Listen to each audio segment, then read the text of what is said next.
The show Cracking is inspired by a real life event when some real life internet trolls arrived on our doorstep. A situation that completely threw us.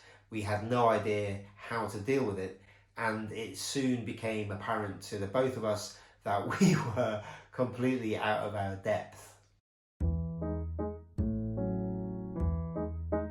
The show that I've made is actually really very funny. I suppose you could describe it as an absurd farce. It's definitely a mix of theatre and stand-up.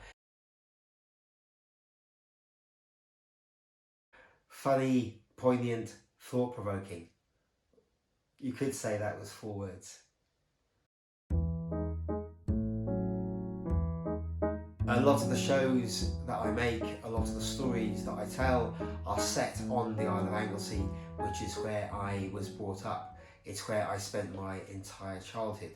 And so it just seems very instinctive, natural for me to set my stories there on this island.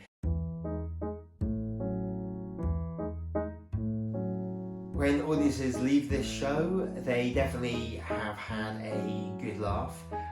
I also think though that there is a certain amount of poignancy in the story because it's about me trying to accept or come to terms with the inevitable end of my mother's life.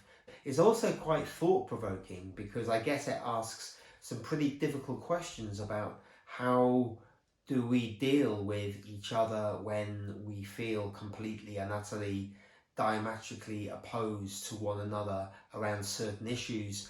You know, how do we deal with each other when people are full of outrage, when it feels like all logical, rational thinking has gone and we're left in some huge, highly emotional, elevated state where no reason or meaning seems to be able to be allowed into the equation. A lot of people have said that the show is really very zeitgeisty.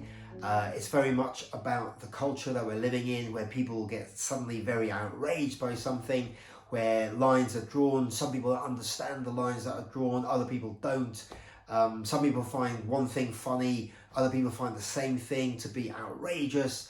It's all set in that sort of climate, really. It's also about the love that a son feels for his mother.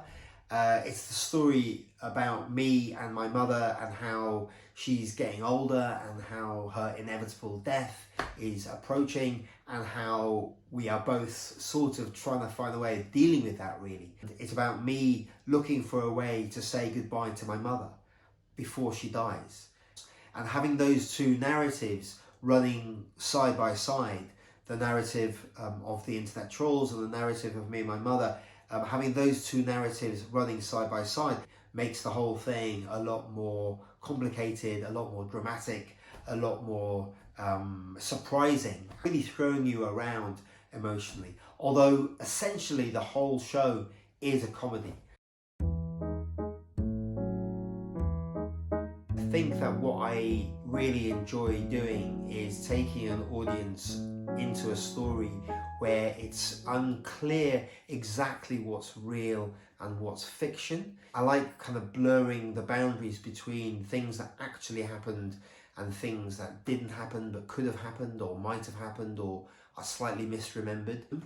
I really enjoy taking the audience into an imaginative world that feels very real, so that it gets quite confusing and complicated for them to discern what is real and what isn't, what's made up, what's fantasy, what's not. And there's something in that puzzle that makes the audience's imagination get a little bit excited about what they're watching, because there comes a moment when you're not sure whether or not the narrator who's standing in front of you, me, is telling you the whole truth or partial truth, or whether they're making everything up, or whether they are just basically trying to do their best